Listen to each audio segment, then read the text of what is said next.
Special agents with the South Dakota Division of Criminal Investigation, who are handling the latest officer-involved shooting in Sioux Falls, say their investigation is going to take some time. As KELOLAND's Don Jorgensen reports, their job is to determine if the officer who pulled his gun and shot two people was justified in what he did.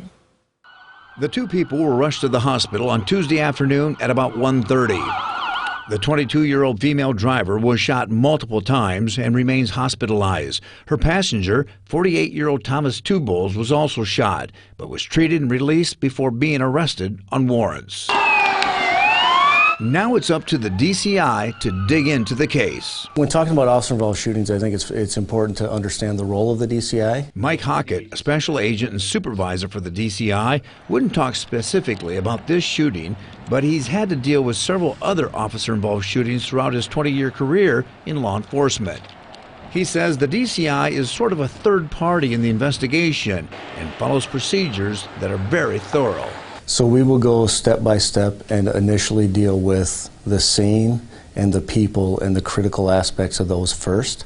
That means interviewing the officer involved, the suspects or victims who were shot, and any other witnesses.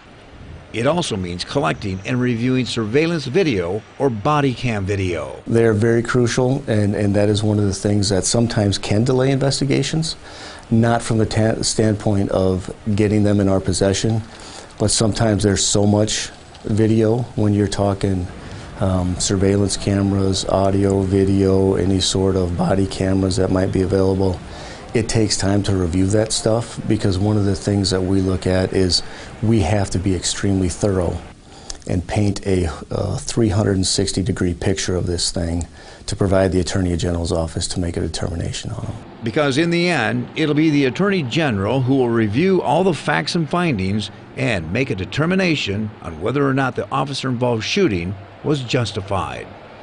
Don Jorgensen, KELOLAND News. The DCI likes to put out what's called a 30-day summary of the investigation to the Attorney General's office so it can be made public, but sometimes that doesn't always happen.